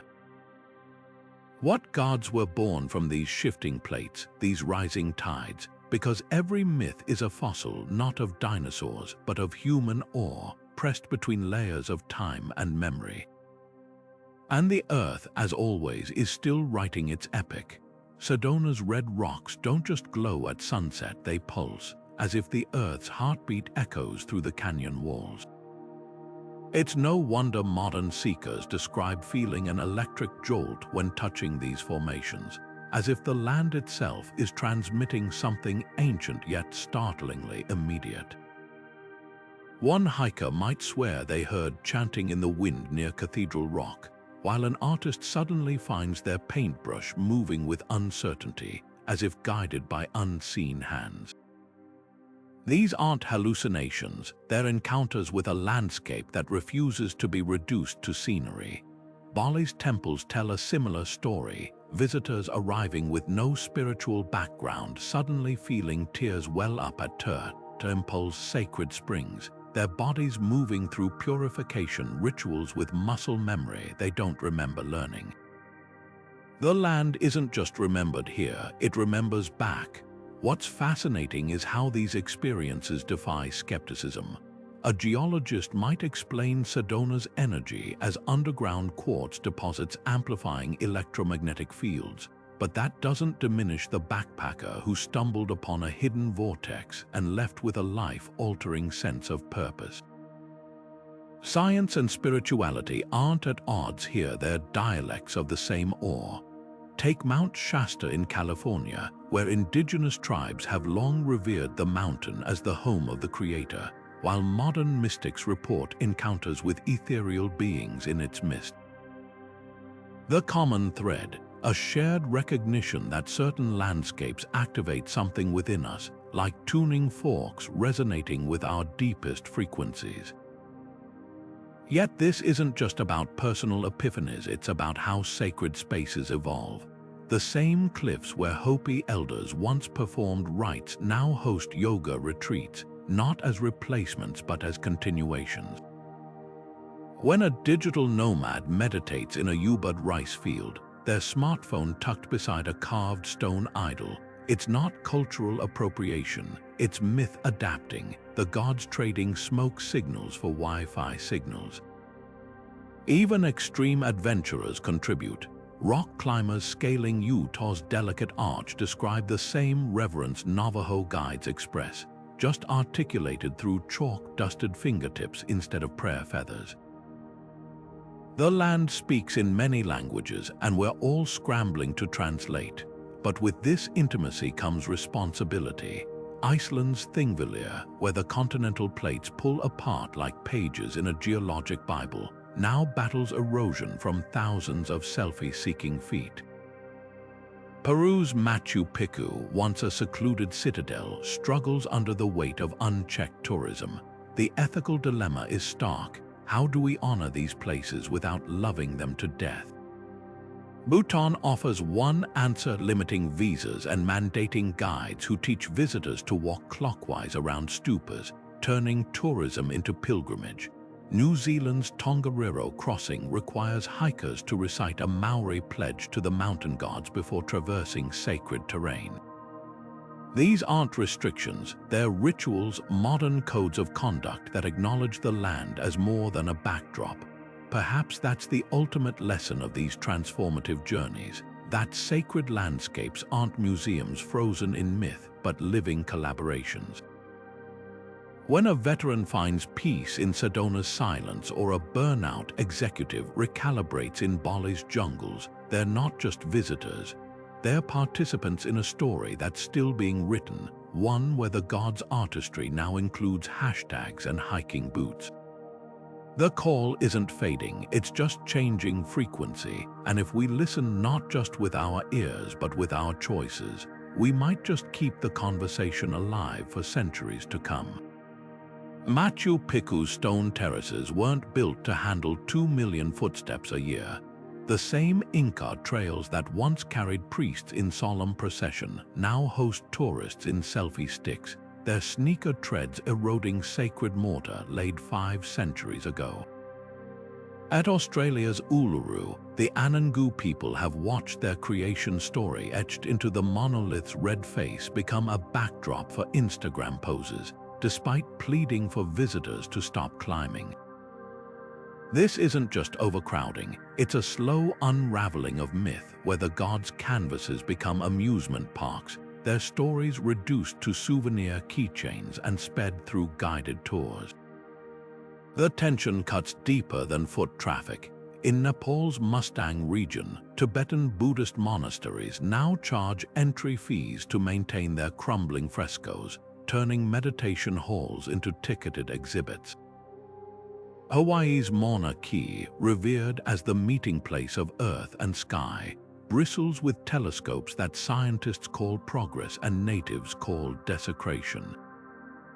Even the Ganges, whose waters are said to purify all sins, chokes under plastic offerings and industrial runoff. The irony stings. The same global curiosity that spreads awareness of these sacred sites also leaches them of the very sanctity that made them wondrous. Yet some communities are rewriting this script. Bhutan's Tiger's Nest Monastery limits daily visitors and mandates silent reverence, transforming tourism into pilgrimage. New Zealand's Wanganui River, granted legal personhood as a Maori ancestor, now has human guardians who vet development proposals through a lens of ancestral obligation. These aren't rejections of modernity, but recalibrations, proof that sacred landscapes can thrive when treated as living relatives rather than revenue streams. The real challenge lies in shifting perspectives. A tourist checks Machu Picchu off a bucket list. A pilgrim listens for the mountain's Apu's spirits in the wind. One sees a photo op, the other a conversation. Indigenous guides are leading this change, Inca descendants teaching visitors to offer coca leaves to Pachamama before hiking, Navajo storytellers explaining why certain arches shouldn't be touched. These acts don't diminish the experience, they deepen it, replacing transactional sightseeing with reciprocal relationship. Climate change now looms as the next test of this balance. As glaciers melt on Mount Kailash and rising tides threaten Rapa Nui's Maui, we're forced to confront an uncomfortable truth. Our postcards from sacred sites might become obituaries. The god's artistry, having survived millennia of human reverence, now faces extinction from human indifference. The waves that once lapped gently at the shores of Kiriboti's Mari, stone temples where ancestors communed with ocean spirits, now swallow them whole, saltwater erasing centuries of prayer etched into coral rock. This isn't just erosion. It's the unraveling of a cosmic blueprint, the gods' handiwork dissolving into the rising Pacific. On the opposite side of the globe, the Sami people watch as their satyrs, sacred rocks where reindeer herders made offerings to the wind gods, crack under unseasonable heat, their fissures mirroring the fractures in oral traditions that depended on these landmarks. Climate change isn't merely altering ecosystems. It's deleting the very coordinates of belief, severing threads between myth and earth that took millennia to weave. Yet in Tuvalu, where the ocean creeps closer to homes each year, elders are rebuilding failed kapul traditional meeting houses on stilts, their carved beams telling stories of ancestral voyages across the Pacific. These structures aren't just flood defenses. They're declarations that the gods' artistry can adapt. When a Fijian village replants mangroves to shield their Vanua sacred land from storm surges, they're not just restoring ecosystems, they're reenacting the creation myth of the god Dje, who wove the islands from roots and tides. This resistance isn't nostalgia, it's a fusion of ancient wisdom and modern ingenuity, proving that myth can be both anchor and compass in turbulent times. The urgency of this work echoes beyond the Pacific. In the Amazon, the Yanomami shaman Davi Kopnawa battles illegal miners destroying your rihi, the forest skin, which his people believe was painted into existence by the demiurge Amama. His protests aren't just environmental activism, they're a defense of cosmological order. Similarly, when Norwegian Sami herders sue the government over wind farms desecrating Siidi's sacred stones, they're arguing that clean energy shouldn't come at the cost of cultural genocide. These struggles reveal a radical truth. Sacred landscapes are climate sanctuaries in the deepest sense, not just reservoirs of biodiversity, but living libraries of resilience, where every grove and river bend holds survival codes whispered by the gods. But what does preservation look like when the land itself is disappearing? The Maldive Hawata ancient Buddhist mounds that once marked celestial alignments are now submerging, their coral bricks returning to the sea that birthed them. Here, archivists race to scan 3D models of these structures before they vanish, while poets compose threnodies in dive high, weaving the mound's stories into new digital constellations. It's a poignant paradox. The same technology accelerating ecological collapse might also salvage its spiritual wreckage. Yet as the last guardians of these places pass away like the Balinese Pemanku priests who can no longer perform monsoon rituals because the rains arrive unpredictably, we're forced to ask, can a myth survive without its geography? Perhaps the answer lies in the Greenlandic Inuit, who are rewriting their Ilisimatusophic creation stories to include the thunder they now hear as the ice sheet retreats, a sound their ancestors never knew. Or the Gullah Geechee of the Carolinas, who stitch sweetgrass baskets with patterns once used to map tidal creeks now lost to development, turning craft into cartography of memory. These adaptations suggest that sacred landscapes aren't just physical places, but living relationships, ones that can migrate, transform, and even resurrect. When a Hawaiian kumu hula teaches a chant about the snow goddess Polia, who in a classroom far from Mauna Kea's slopes, the mountain's essence travels with her. The future of these mythologies won't be found in stasis, but in symbiosis between drone surveys documenting sacred sites and elders' oral histories, between carbon credits funding reforestation of deity, inhabited groves, and TikTok videos spreading indigenous flood myths as climate warnings. The gods' artistry might be under siege, but it's not defeated. It's evolving, as it always has, in the space where reverence meets resilience. The question isn't whether sacred landscapes will endure, but whether we'll learn to listen as they whisper their next verses, not from mountaintops or riverbanks, but from the uncharted territories of our collective imagination. A Scottish farmer kneels in the mud, planting saplings in the precise curves of the Celtic horse goddess Epona, his GPS-guided reforestation project doubling as a living altar visible only from drones or satellites. Meanwhile, in Brazil's Atlantic forest, activists string cameras between trees not just to monitor jaguars, but to capture what the Guarani call angry, the moment when sunlight filters through leaves in sacred patterns their ancestors described as the fingerprints of the gods. These aren't just conservation efforts, they're acts of re-enchantment, stitching myth back into the soil through technology and tradition. This fusion is flowering everywhere.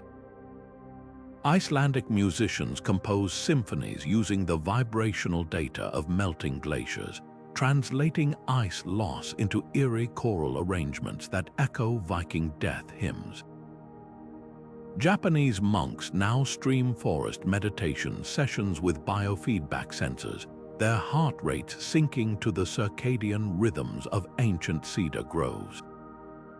Even urban planners are getting in on the act. Seoul's Cheonggyecheon River, once paved over as a highway, now winds through the city with restored tributaries arranged in the shape of a bansangdo, a traditional Korean spiritual map. The message is clear: the sacred isn't retreating from modernity, it's evolving through it. Scientists are noticing.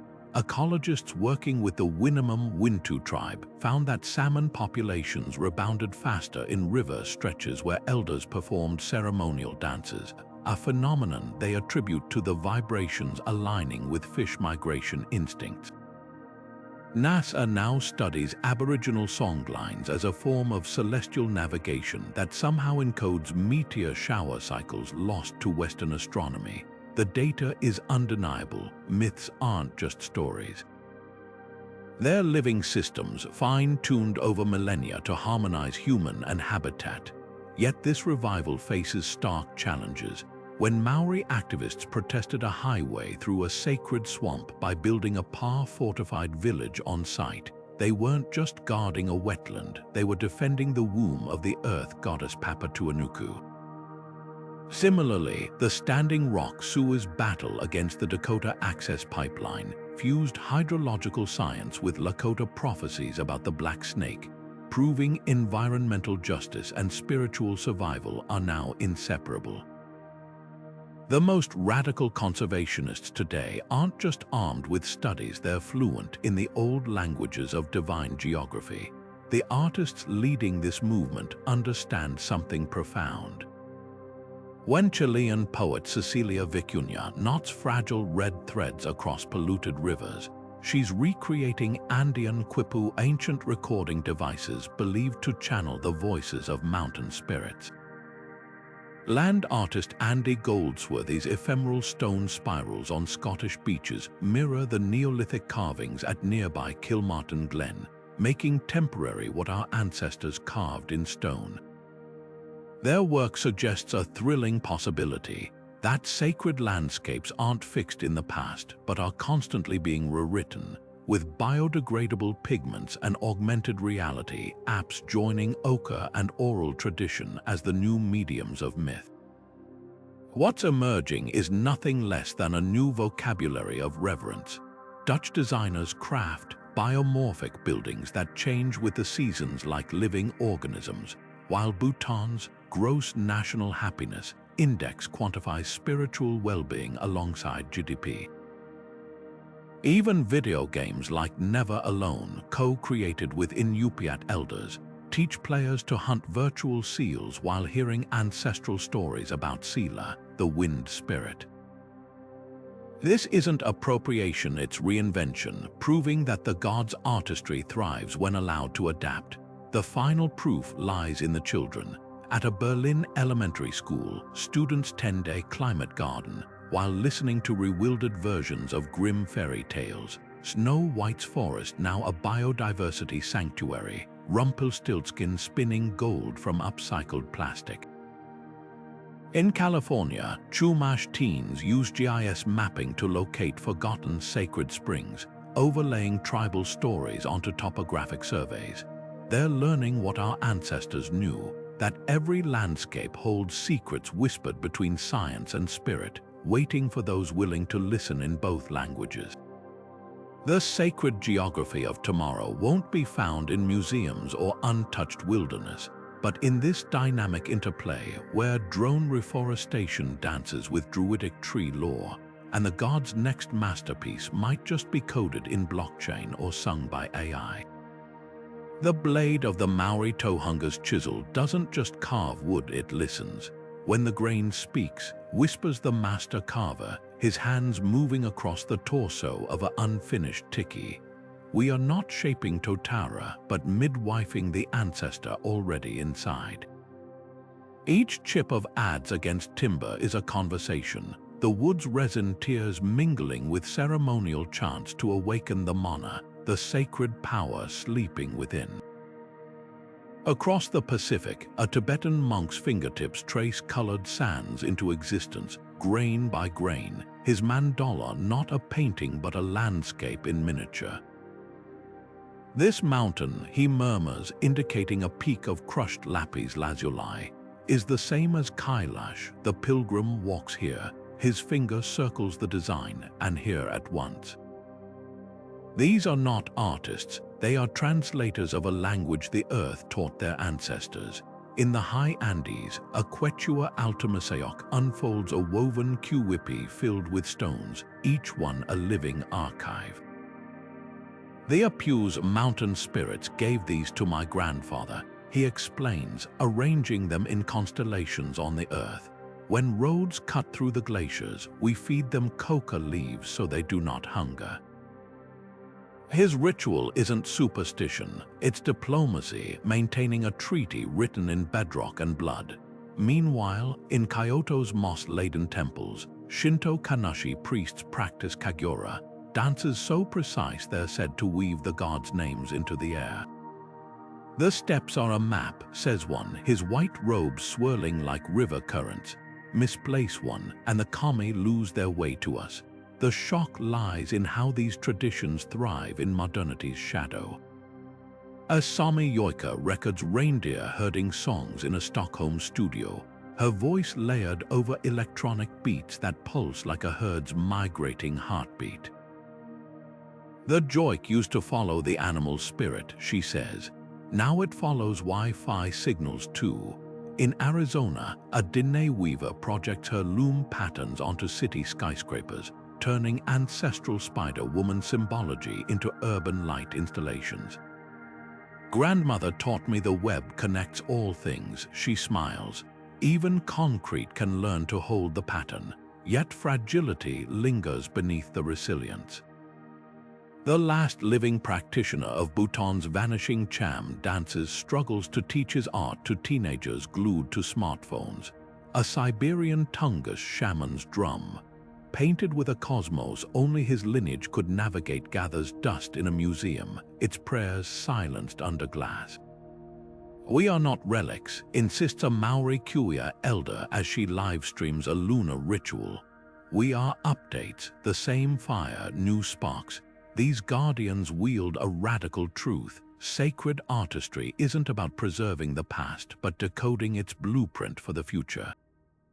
When the Tibetan monk sweeps his mandala into the river, he's not erasing beauty, he's letting geography return to the gods. The Maori carver's chisel, the Quechua stones, the Shinto dancer's steps, they're all dialects of the same vocabulary, one that maps the divine onto the tangible. And as technology presses record on these fading whispers, it becomes not just a tool, but the latest apprentice in an unbroken lineage. The question isn't whether the gods still speak. It's whether we've built microphones sensitive enough to hear them. The drone hovers like a mechanical hummingbird above Utah's 9-mile canyon, its high-resolution camera capturing every groove of the 1,000-year-old petroglyph spirals etched by Fremont artists who believed they were tracing the footsteps of gods. Meanwhile, in a lab 1,200 miles away, a team of archaeologists straps on VR headsets to walk through a digital reconstruction of Belize's Zunantunich temple, its stucco friezes restored to their original polychrome brilliance. This isn't science fiction, it's sacred preservation in the 21st century, where LiDAR scans and photogrammetry become the new chisels and pigments, safeguarding divine artistry from erosion, war, and time. Consider the audacity of the Sci-Arc project, which has digitally immortalized over 200 heritage sites, from the tsunami-threatened Buddhist temples of Bagan to the fire-damaged Notre Dame. Their laser scans don't just record dimensions, they capture the way dawn light filters through Zoroastrian fire temple windows, or how echoes bounce off Mayan ball court walls where players once reenacted cosmic battles. These aren't mere backups, they're interactive reliquaries, allowing a child in Mumbai to touch the carved deities of Angkor Wat or a scholar in Oslo to measure the celestial alignments of Choco Canyon's petroglyphs with pixel-perfect precision. Yet beneath these technological triumphs lingers a paradox. When a Hindu devotee circumambulates a virtual Shiva lingam in a VR headset, does the ritual retain its power? Can the scent of temple marigolds or the grit of pilgrimage dust under bare feet ever be coded into ones and zeros? The Maori offer a clue. Their digital Mari meeting houses include not just 3D models of carvings, but recordings of elders' chants, ensuring that the Werua spirit travels with the form. Similarly, Navajo VR experiences incorporate directional audio of wind through canyon walls because sacredness isn't just seen, it's felt in the marrow. The limitations, though, are revealing. A digital replica of Palmyra's Arch of Triumph, reconstructed after ISIS destruction, stands in London's Trafalgar Square as a 3D printed facsimile. It's a triumph of engineering, yet visitors report an uncanny valley of the soul, sensing the absence of the desert heat that once baked its stones or the centuries of caravan dust that seasoned its curves. This tension between preservation and essence mirrors the Buddhist parable of the monk who copied sutras onto water. The act mattered more than the medium's permanence.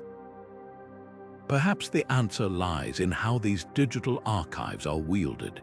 In Norway, Sami herders use drone footage to document sacred reindeer migration routes disrupted by wind farms, turning terabytes into legal testimony.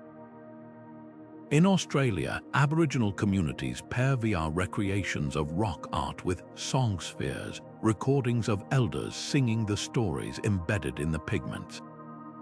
These projects don't replace tradition, they amplify it, creating hybrid altars where silicon and spirit coexist. The most profound experiments are intergenerational. In Oaxaca, Zapotec children use augmented reality apps to paint ancestral designs onto their hometowns' faded colonial walls, blending pre-Hispanic cosmology with smartphone screens. At Delphi, visitors don AR glasses to see the oracle's temple not as crumbled ruins, but as a living space where the Pythia's trances unfold in real-time animation. These aren't gimmicks, they're gateways, proving that God's artistry thrives when allowed to migrate across mediums. What emerges is a radical new covenant between myth and technology. Digital preservation can't replace the shiver of standing before Borobudur at sunrise or the ache in your knees after climbing Adam's Peak. But it can ensure that when the last carver of Easter Island's Moai passes, or when rising seas swallow the last gullah prayer rings on Georgia's coast, their essence survives, not as sterile data, but as living invitations. The drones mapping 9-mile canyons petroglyphs aren't just archiving art, they're extending an ancient conversation, one that began when the first human pressed a palm to wet clay and called it holy. The tools have changed, the devotion hasn't. The mountain doesn't just stand, it speaks. For millennia, its slopes have whispered to pilgrims, its storms have scrawled prophecies in lightning, and its silence has hummed with the presence of something beyond human scale. This is the living legacy of sacred landscapes, not just rock and river, but conversation partners in an unbroken dialogue between earth and imagination. The Greeks called this anima mundi, the world's soul, while the Maori named it mori, the life force threading through all things. These weren't poetic metaphors, they were operating manuals for existence, teaching that every cliff face was a page, every river bend a stanza in the god's epic poem. Consider the simplicity and radicalism of this worldview. When the Kogi people of Colombia retreat into the Sierra Nevadas cloud forests, they don't see wilderness to conquer, they see a luna, the cosmic mind that thinks through rainfall and jaguar tracks. Their Mamos priests spend decades in darkness as children, learning to listen to the mountain's dreams before guiding their community's rituals. Similarly, the Inuit who navigated by the Sela, the wind's intelligence understood blizzards not as obstacles, but as messages from a sentient landscape. These traditions didn't just describe nature, they engaged with it as a co-creator, blurring the line between worshipper and worshipped. The genius of these myths lies in their practicality. Sacred geography wasn't abstract theology, it was survival technology. The Aboriginal songlines that encoded navigation in melody also preserved water sources across Australia's deserts. The Hindu festival of Ch, where devotees offer prayers to the rising sun while standing in the Ganges, isn't just worship, it's a circadian reset, syncing the body with solar and lunar rhythms modern science now confirms regulate health. Even the Judeo-Christian Sabbath, rooted in the creation myth seventh day, functions as an ecological circuit breaker, a weekly reminder that rest isn't laziness, it's reverence. Yet today, as glaciers retreat and forests burn, these ancient blueprints for coexistence feel less like folklore and more like urgent memos from the past. The Maori concept of Kaishiakatanga guardianship passed down through generations mirrors modern sustainability goals, but with one crucial difference. It frames responsibility as kinship, not guilt. When the Wanganui River was granted legal personhood in New Zealand, it wasn't just a political victory. It was the reactivation of a primal truth that rivers are ancestors, not resources.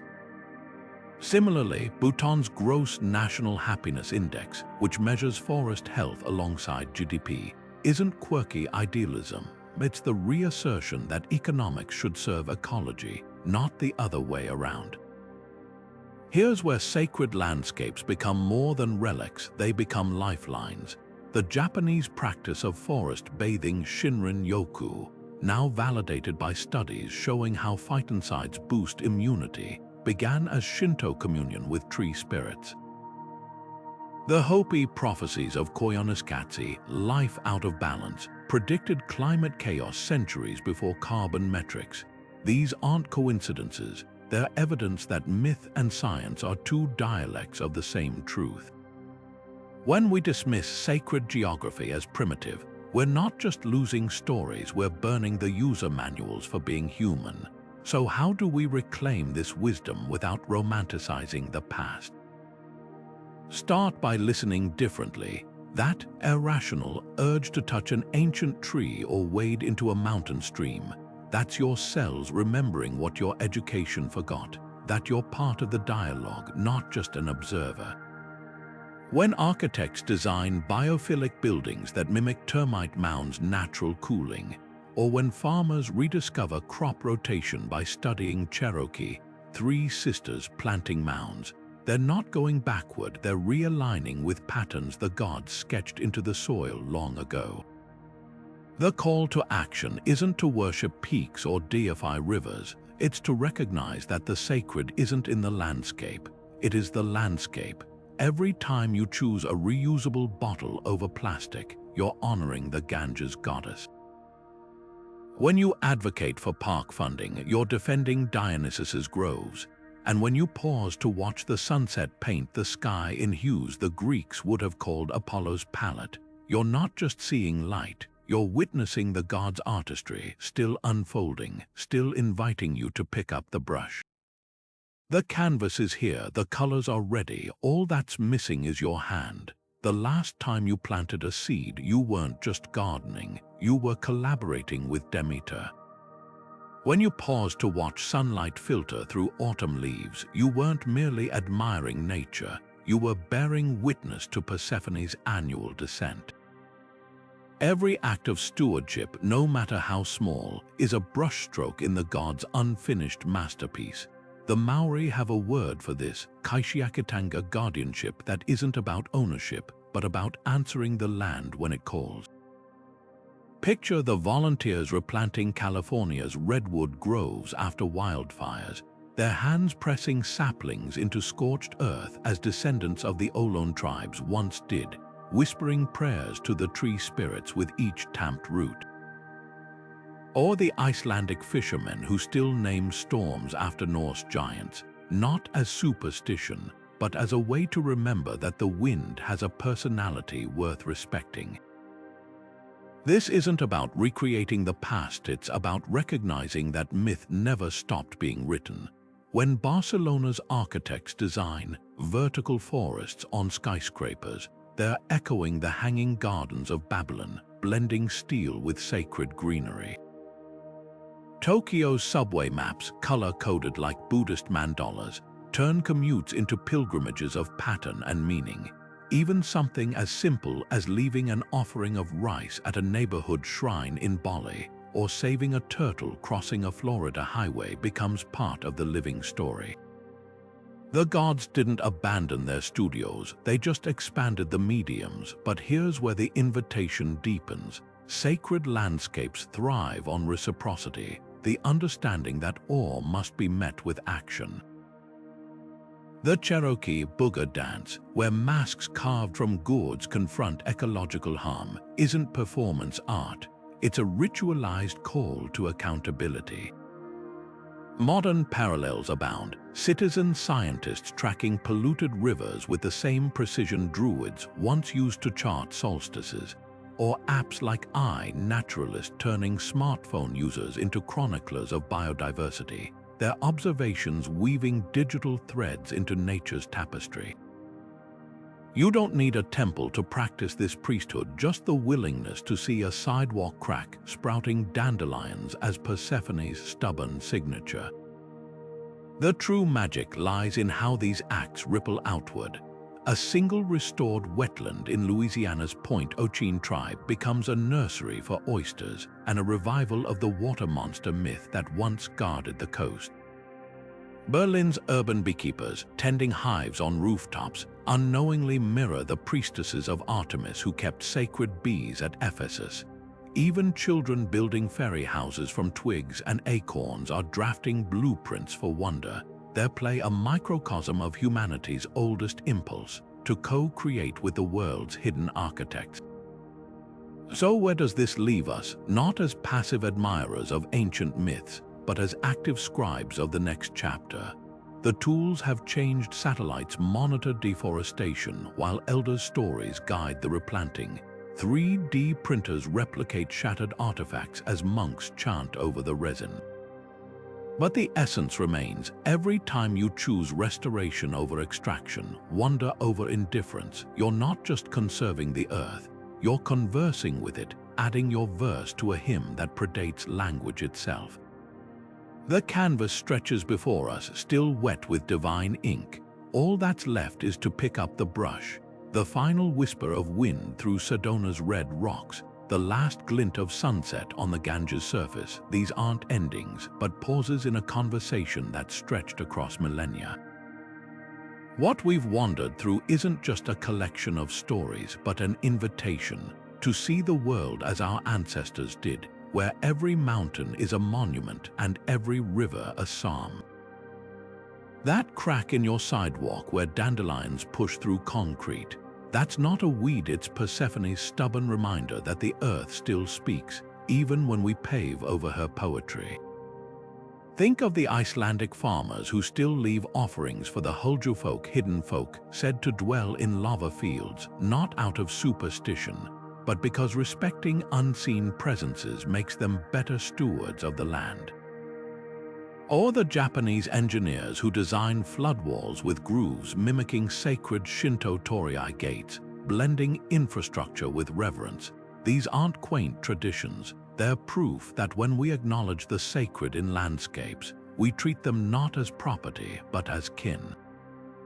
But here's the thrilling truth. You don't need to pilgrimage to Machu Picchu or meditate at the base of Everest to join this dialogue.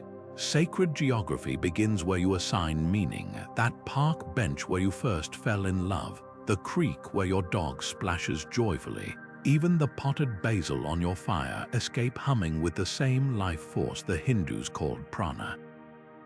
The gods didn't stop sculpting after antiquity, they just handed us the tools. When you plant a tree, you're continuing Demeter's work.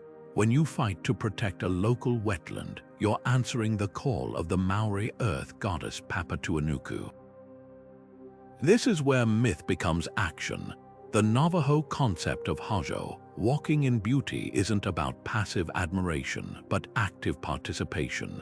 It's the reason a biologist in the Amazon documents new species with the same wonder as a shaman naming spirits, or why a graphic designer in Brooklyn turns storm drain murals into modern river deities. Sacredness isn't locked in the past, it's a lens we can polish and hold up to the present, revealing the extraordinary in the ordinary. So as the screen fades and you step back into your world, carry this with you. The earth isn't just beneath your feet, it's alive with stories waiting for your voice to join the chorus. Hit the like button if you've ever felt that electric hum of connection to a place, and drop a comment telling us where your sacred landscape lives, a Himalayan peak or your grandmother's rose garden. Don't forget to subscribe. Our next adventure is already unfolding, one myth at a time. Until then, keep listening. The gods haven't stopped whispering.